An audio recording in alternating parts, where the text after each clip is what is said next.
Next problem बघा. I equal to integration from 0 to a 1 upon square root of x plus square root of a square minus x square into dx. मग याच्यामध्ये substitution करून घ्या. Put x equal to a cos theta किंवा put x equal to a sin theta. कुठलंही घेतलं तरी चालते. Sine theta घ्या कारण डेरिव्हेटिव्ह प्लस मध्ये येईल. कॉस थिटा घेतलं की डेरिव्हेटिव्ह मायनस मध्ये येईल. निगेटिव्ह साइन नको, शक्यतो टाळा. Therefore sine theta equal to येणार x upon a. Therefore theta equal to sine inverse of x upon a असेल. मग आता याच्यामध्ये त्या व्हॅल्यूचं सबस्टिट्यूट करायचं. डेरिव्हेटिव्ह घेऊया अजून एक. डेरिव्हेटिव्ह आणि limit change. Differentiating with respect to theta येणार dx upon d theta is equal to a cos theta. Therefore, dx equal to a cos theta into d theta. त्यानंतर लिमिटच्या व्हॅल्यूज बघा. Upper limit, lower limit. When x equal to 0 sine theta पण झिरोच होणार कारण 0 divided by ए होणार म्हणजे 0. Sine theta 0 आहे तर थिटा पण 0च येणार. When x equal to a, त्या एक्सच्या ठिकाणी ए वापरा. ए ला ए कॅन्सल होईल. साइन थिटा इक्वल टू 1 येणार. Theta equal to pi by 2 येणार. देअरफॉर आता या व्हॅल्यूज इथं इंटिग्रेशन मध्ये वापरूया. त्याच्या आधी अजून एक काम करूया. ही रूटची जी व्हॅल्यू आहे ती पण वेगळी काढून घ्या, नाहीतर ती परत सोडवत बसावं लागेल त्याच्यामध्ये. रूटच्या आतमध्ये आहे ए स्क्वेअर मायनस एक्स स्क्वेअर. मग ए स्क्वेअर मायनस एक्स स्क्वेअर म्हणजेच ए स्क्वेअर मायनस एक्स ची व्हॅल्यू आहे ए साइन थिटा, त्याचा स्क्वेअर करायचा. त्याच्यातून ए स्क्वेअर कॉमन घेतोय म्हणजे शिल्लक राहील 1 minus sine square theta. Therefore a square minus x square is equal to a square into cos square theta. मग हीच टर्म रूट मध्ये पाहिजे मला, म्हणजे तिथे येणार ए कॉस थिटा. हे सगळे चेंजेस मी या ठिकाणी ऑलरेडी आता करून घेतलेले आहेत. आता त्या इंटिग्रेशन मध्ये या व्हॅल्यूज वापरूया. लिमिट बघा 0 टू पाय बाय 2 आहे. एक्सच्या ठिकाणी a sine theta. Therefore I equal to integration from 0 to pi by 2. त्यानंतर डी एक्स आहे बघा अंशात. डी एक्सच्या ठिकाणी येणार a cos theta into d theta.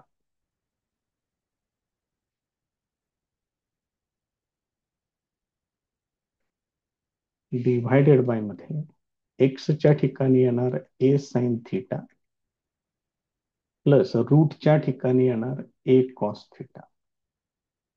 हे असं येईल. आता छेदामधून ए कॉमन घेतोय, अंशामधून ए कॉमन आहेच पुढं. कॅन्सल करूया त्याला. म्हणजे हिथं शिल्लक राहील cos theta divided by sine theta plus cos theta into d theta. मग हे इथून पुढे सुद्धा सेपरेट एक्झाम्पल विचारू शकतात, लक्षात ठेवा. त्यामुळे आता ह्याच्यामध्ये काय करायचं आहे ते जरा बघून घ्या. तर आपल्याकडे प्रॉपर्टीज वेगवेगळ्या झालेल्या आहेत. त्यापैकी ही एक प्रॉपर्टी आहे 0 to a f of x dx. This is equal to 0 to a f of a minus x into dx. ही प्रॉपर्टी इथं वापरायची. ए ची व्हॅल्यू आहे π/2, त्यामुळे हे असं होईल I equal to 0 to π/2. Limit तेच राहणार, लोअर लिमिट अप्पर लिमिट, फक्त इथं कॉस थिटाच्या ठिकाणी येणार होता π/2 मायनस थिटा. डिव्हायडेड बाय मध्ये पण सेम तसेच चेंजेस करायचे. Sine π/2 minus theta plus cos π/2 minus theta असेल, त्याच्या पुढे डी थिटा. आता हे जे वरती इक्वेशन आहे ह्याला मी लिहितो इक्वेशन नंबर 1. आता याच्यामध्ये मॉडिफिकेशन केलं की अजून एक इक्वेशन मिळेल. therefore I equal to integration from 0 to π/2, सगळीकडे डिवायडेड बाय 2 आहे, फंक्शन बदला. π/2 मायनस थिटा फर्स्ट क्वाड्रंट, चिन्ह बदलायची गरज नाही, सगळीकडे प्लसच टर्म्स येतील. इथे येणार साइन थिटा डिव्हायडेड बाय मध्ये येणार कॉस थिटा, येणार sine theta into d theta. हे इक्वेशन नंबर 2. तर बघा, इथे इक्वेशन नंबर 1 आहे, इथे इक्वेशन नंबर 2 आहे. लिमिट सेम आहेत, छेद पण सेम आहे, अंशांची डायरेक्ट बेरीज होईल. Adding 1 and 2. ही प्रोसेस बघून ठेवा, ही प्रोसेस तुम्हाला बऱ्याच ठिकाणी वापरायची आहे. ऍडिंग 1 and 2 केलं की डाव्या बाजूला येणार I प्लस I, उजव्या बाजूला 0 to π/2 cos theta upon sine theta plus cos theta into d theta. हे झालं इक्वेशन नंबर 1. आता equation number 2, sine theta divided by sine theta plus cos theta into d theta. त्यामुळे हे येणार इथं 2I येणार, इथं 0 to π/2, छेद समान, अंशांची डायरेक्ट बेरीज होईल.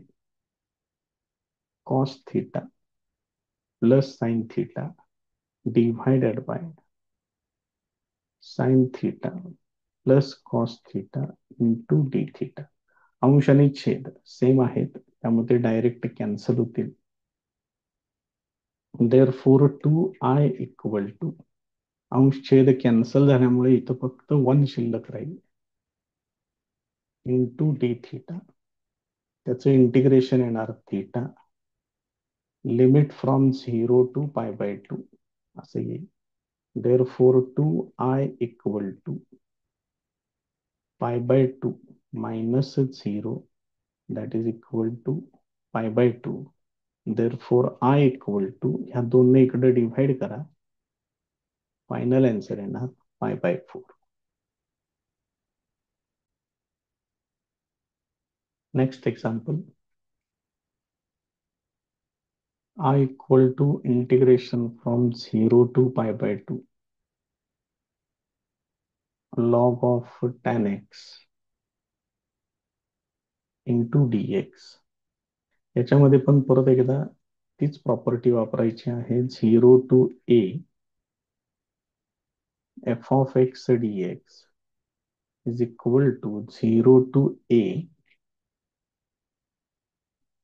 f of a minus x into dx. फक्त इथं a म्हणजे π/2 आहे, आताच्या आपल्या प्रॉब्लेम मध्ये हे लक्षात ठेवा. therefore I equal to integration from 0 to π/2 log of tan x च्या ठिकाणी येणार π/2 मायनस x into dx. therefore I equal to 0 to π/2 येणार लॉग ऑफ π/2 डिवायडेड बाय 2 आहे, फंक्शन बदला, फर्स्ट क्वाड्रंट, त्यामुळे व्हॅल्यू प्लस मध्ये असेल. तुमचं equation number 1, equation number 2. Adding 1 and 2,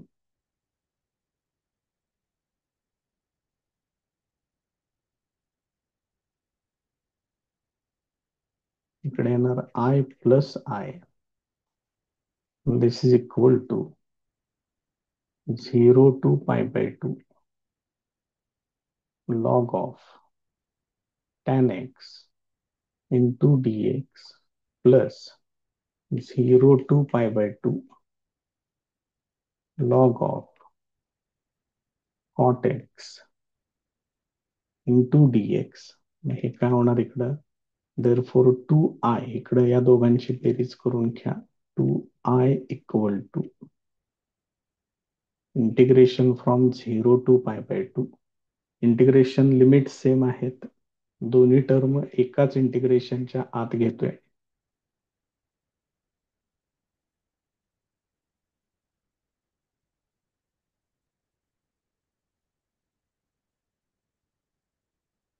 असेल मग log M plus log N, log M into N येणार.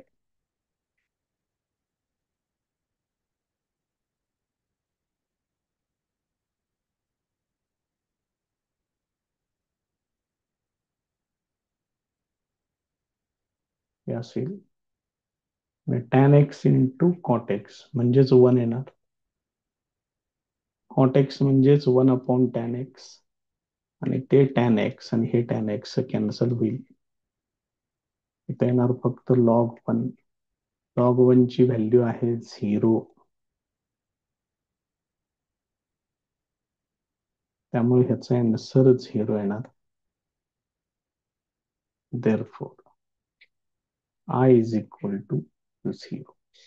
हे त्याचं final answer.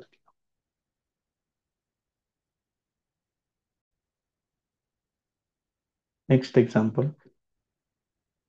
I equal to integration from 0 to 1 log of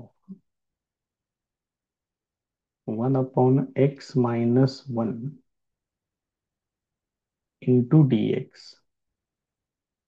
This is equal to 0 to 1 log of 1 minus x upon x into dx. याला मी इथे equation number 1 लिहितोय. आता याच्यामध्ये परत एकदा तीच प्रॉपर्टी वापरायची आहे. 0 to a f of x dx is equal to 0 to a f of a minus x into dx. इथं a ची व्हॅल्यू 1 आहे आणि जिथं x असेल तिथं a मायनस एक्स म्हणजे 1 मायनस एक्स असं ऍडजस्ट करून घ्यायचं. therefore I equal to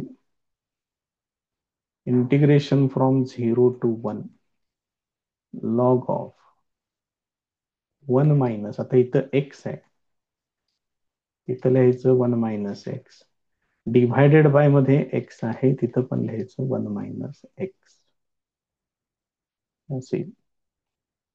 याचं सिम्प्लिफिकेशन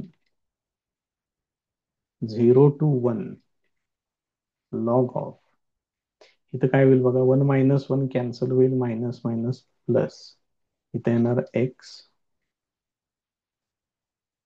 डिव्हायडेड बाय मध्ये हे असं आहे. मग आता ह्याला काय करतो, हे इक्वेशन 1 बघा आणि ही टर्म बघा, फक्त अंश आणि छेद हे इंटरचेंज झालेले आहेत. मग मी इथं अंश छेद इंटरचेंज करून घेतोय. लॉग मध्ये जर अंश आणि छेद जर तुम्ही इंटरचेंज केले तर तिथं एक्स्ट्राचं मायनस साइन घ्यावं लागतं. हे असेल, हे मायनस साइन बाहेर घेतोय.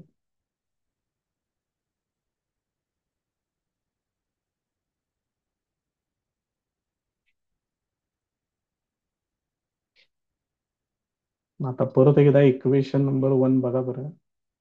इक्वेशन 1 असं आहे, तीच टर्म इथं आलेली आहे. मग ह्यालाच मी परत एकदा आय लिहितो इथं. therefore I equal to minus I, ते इकडे घ्या, ते इकडे आल्यानंतर plus I plus I 2I equal to 0. therefore I equal to 0. हे त्याचं फायनल आन्सर आहे. Next example. I equal to integration from 0 to pi by 2 sin x minus cos x divided by 1 plus sin x into cos x into dx. याच्यामध्ये परत एकदा तीच property वापरा. 0 to a f of x dx is equal to 0 to a f of a minus x into dx. Therefore, I equal to इथं 0 to pi by 2 इथे येणार sin pi by 2 minus x minus cos pi by 2 minus x divided by मध्ये 1 plus sin pi by 2 minus x into cos pi by 2 minus x into dx हे असेल. Therefore, I equal to integration from 0 to pi by 2. मग sin pi by 2 minus x ते येणार cos x minus cos pi by 2 minus x ते येणार sin x divided by 1 plus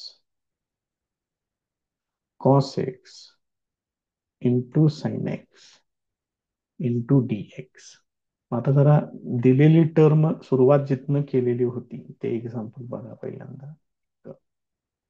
he term आणि आलेली ही term सेमच आहे, फक्त अंशातल्या टर्म इंटरचेंज झालेल्या आहेत. मग एक काम करूया, इथं अंशातून मायनस साइन कॉमन घेऊया बाहेर. देअरफॉर आय इक्वल टू ते मायनस डायरेक्ट इथं पुढेच घेतोय, त्यामुळे ह्या टर्म्स इंटरचेंज होतील. मायनस टर्म आहे ती प्लस होईल, जी टर्म प्लस आहे ती मायनस होईल.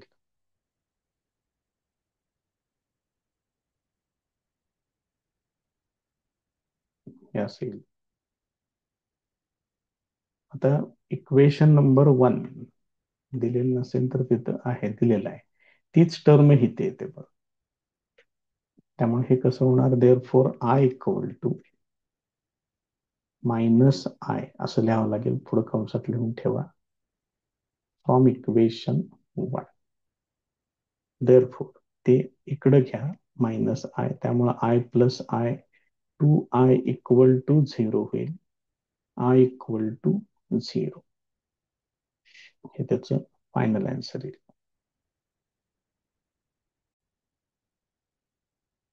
Next example, I equal to integration from 0 to 3 x square into bracket 3 minus x raised to 5 upon 2 into dx हे असं आहे. आता याच्यामध्ये हे सहजासहजी तर काही सोडवता येत नाही, कारण 3 minus x raise to 5 upon 2 आहे, त्यामुळे हे एवढ्या इझिली सॉल्व्ह होणार नाही पुढे. त्यामुळे इथं काय करूया, आपण प्रॉपर्टी वापरूया. 0 to a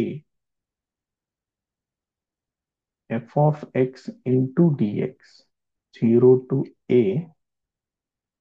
f of a minus x into dx हे असेल. आता ही व्हॅल्यू याच्यामध्ये वापरूया. Therefore I equal to 0 to 3, इथं एक्स ए ची व्हॅल्यू 3 आहे, त्यामुळं एक्सच्या ठिकाणी काय येणार, 3 मायनस एक्स ब्रॅकेटचा स्क्वेअर येणार. त्यानंतर इथं 3 मायनस एक्स, त्या एक्सच्या ठिकाणी पण 3 मायनस एक्स करून घ्यायचं, bracket raise to 5 upon 2 into dx. Property कशी वापरायची आहे ते बघा. बघा पुढची step, therefore I equal to 0 to 3, हे 2 मिनिटं मी तसंच ठेवतोय. 3 मायनस एक्सचा स्क्वेअर, इथं काय होईल बघा, 3 मायनस 3 कॅन्सल होईल, minus minus plus x, x raise to 5 upon 2 into dx हे असेल. आता हा स्क्वेअर तुम्ही सोडवू शकताय. तो स्क्वेअर सोडवून घेतोय. 3चा square 9 minus 6x plus x square into x raise to 5/2 into dx हे असेल.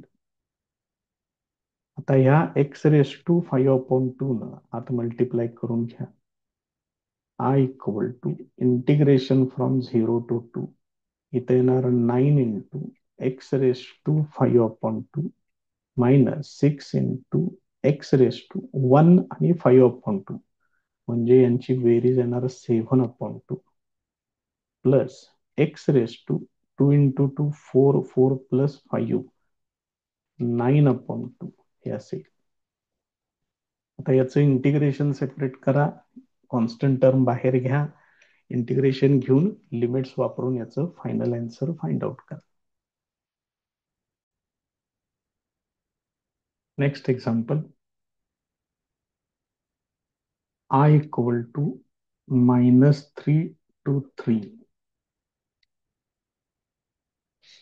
x cube divided by 9 minus x square into dx. आपल्याला ज्या प्रॉपर्टीज झालेल्या आहेत त्याच्यामध्ये -a to a अशी फक्त एकच प्रॉपर्टी आहे की ज्याच्यामध्ये आपल्याला आन्सर असं मिळतं 2 times integration from 0 to a f of x dx if f of x is an even function and this is equal to 0 if f of x is an odd function. त्यामुळे हे असं limit जिथं तुम्ही बघाल तिथं तुम्ही सगळ्यात पहिल्यांदा त्याच प्रॉपर्टीचा विचार करायचा आहे. मग हे जे दिलेलं फंक्शन आहे ते फंक्शन मी लिहून घेतोय. f of x equal to x cube divided by 9 minus x square. मग फंक्शन इव्हन का ऑड हे ठरवण्यासाठी काय करायचं बघा. याच्यामध्ये एक्सच्या ठिकाणी -x वापरायचं. उजव्या बाजूला पण सेम तोच चेंज करून घ्यायचा.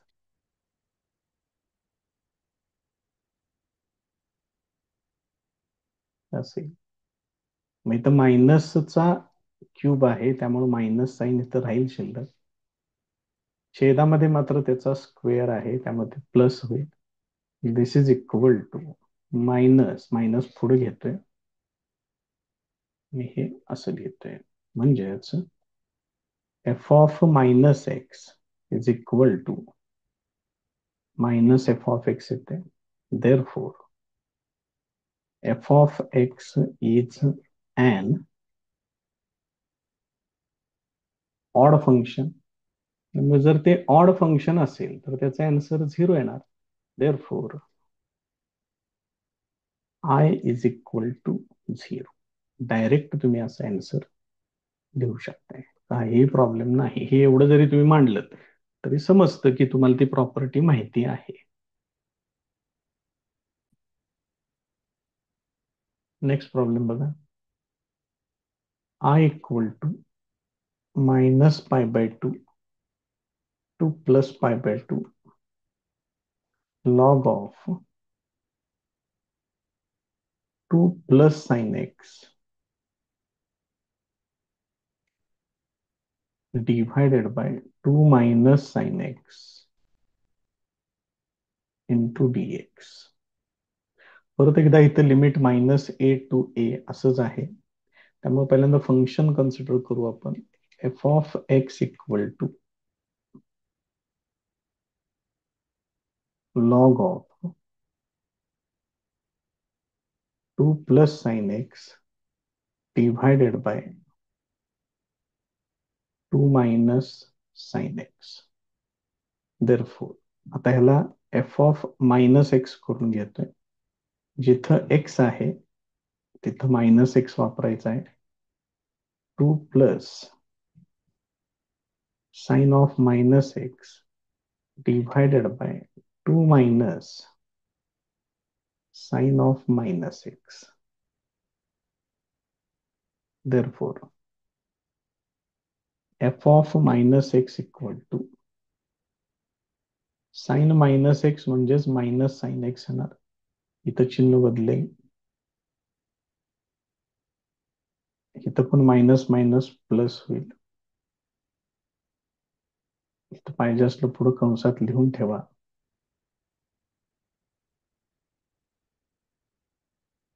या पद्धतीने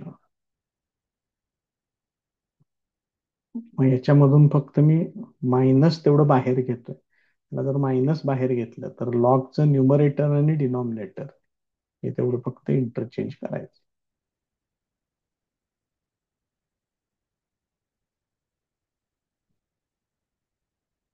म्हणजे हे असेल. मग इथं बघा बरं, या ठिकाणी जिथं एफ ऑफ एक्स आपण घेतलेलं आहे ते 2 प्लस साइन एक्स आहे. इथं पण तेच आलेलं आहे. म्हणजेच f of minus x equal to minus f of x येते. Therefore, f of x is an odd function. जर ऑड फंक्शन असेल तर त्याचं इंटिग्रेशन येणार 0. हे त्याचं फायनल आन्सर आहे.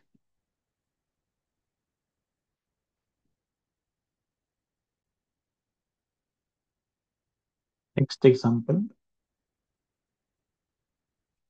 I equal to minus pi by 4 to plus pi by 4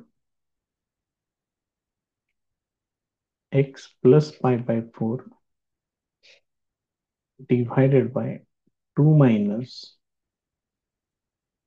cos 2x into dx. मी इथं काय करतोय, या टर्मनं सेपरेट डिव्हाइड करून घेतोय आणि दोन वेगवेगळे इंटिग्रेशन इथं तयार करतोय. I equal to minus pi by 4 to plus pi by 4 इथं येणार x upon 2 minus cos 2x into dx plus याने याला डिव्हाइड करायचं. हे पाय बाय 4 तेवढं बाहेर घेतोय, कॉन्स्टंट टर्म आहे ती. आणि इथे येणार 1 upon 2 minus cos 2x into dx. इथं लिमिट राहिलं बघा, minus pi by 4 to plus pi by 4. यालाच मी आय इक्वल टू याला I1 लिहून घेतोय प्लस इथं पाय बाय 4 असंच बाजूला ठेवून हे I2 असं लिहून घेतोय. याला इक्वेशन नंबर 1 कन्सिडर करतोय.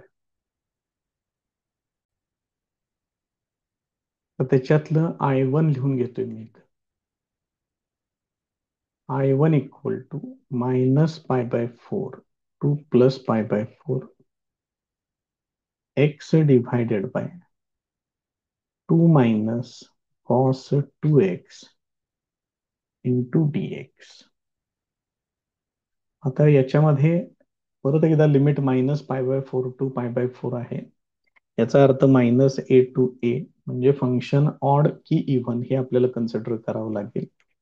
त्याच्यातलं एफ ऑफ एक्स लिहून घेतोय.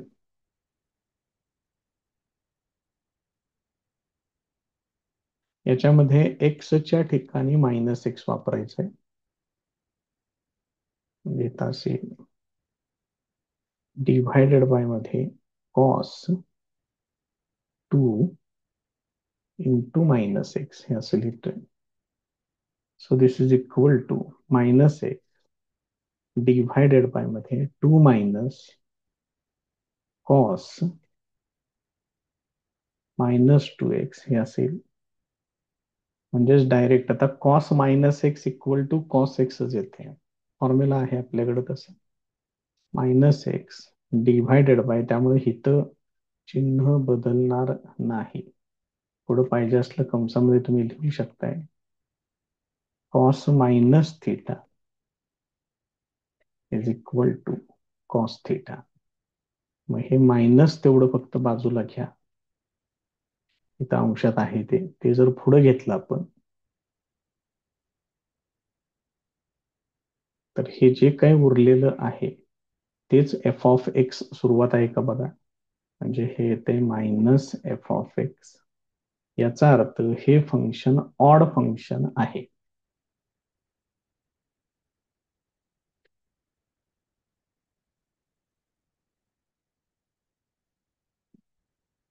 देअरफोर I1 इक्वल टू 0 येणार. ऑड फंक्शन असेल तर त्याचं इंटिग्रेशन हे 0 येतं.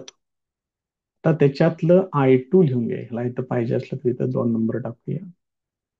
0च आहे तरी पण ठीक आहे, असू दे, काय अडचण नाही. आता सेकंड पार्ट बघा, I2 इथं आहे. 1/2 मायनस कॉस 2x आहे.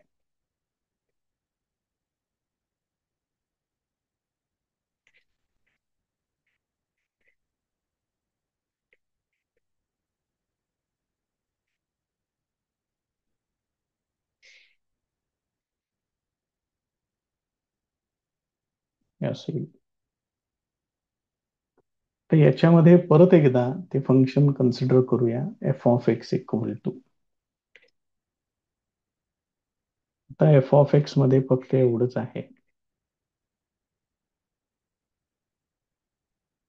Therefore f of minus x equal to, मगाशी सोडवलेलं आहेच आपण. परत एकदा इथं एवढाच पार्ट सोडवतोय. 2x ठिकाणी मायनस एक्स, म्हणजे जे काय येणार 1/2 मायनस कॉस ऑफ -2x येणार. मग कॉस ऑफ मायनस थिटा म्हणजेच कॉस थिटा येते.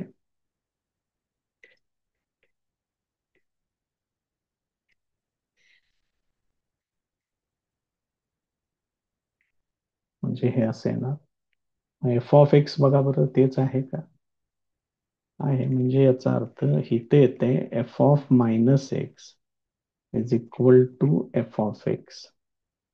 Therefore f of x is an even function. त्यामुळं I2 इक्वल टू, जर इव्हन असेल तर दिलेल्या फंक्शनची दुप्पट करायची आणि इंटिग्रेशन -a to a आहे ते 0 to a करून घ्यायचं. म्हणजे इथं होणार 0 to π/4. हे बघा I2 कुठं आहे, इथं आहे. आणि 1/2 मायनस कॉस 2x आहे.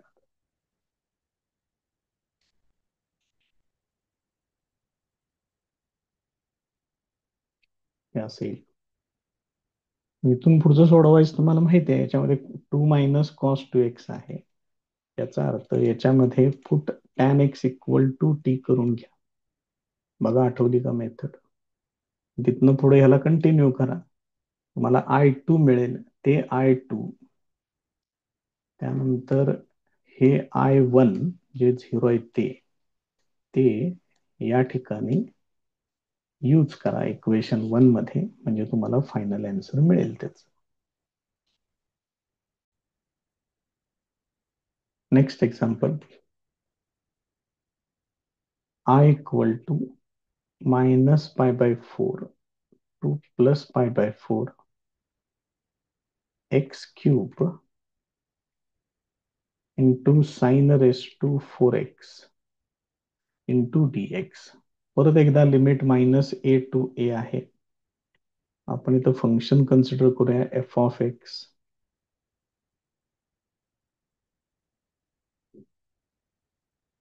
याच्यामध्ये एक्सच्या ठिकाणी -x वापरूया. मग जिथं जिथं एक्स आहे तिथं -x करून घ्यायचं. हे साइन रेस टू 4 आहे, याला तुम्ही असं लिहू शकताय. Therefore f of -x equal to, इथं येणार -x चा क्यूब येणार, तर होणार minus sine x bracket raise to 4 होणार. Therefore f of -x equal to, हे -x क्यूब तसंच राहील, मायनस रेस टू 4 आहे. त्यामुळे हे परत एकदा आहे असं शिल्लक नाही. म्हणजेच f of minus x equal to minus f of x येते. म्हणजेच हे दिलेलं फंक्शन ऑड फंक्शन आहे.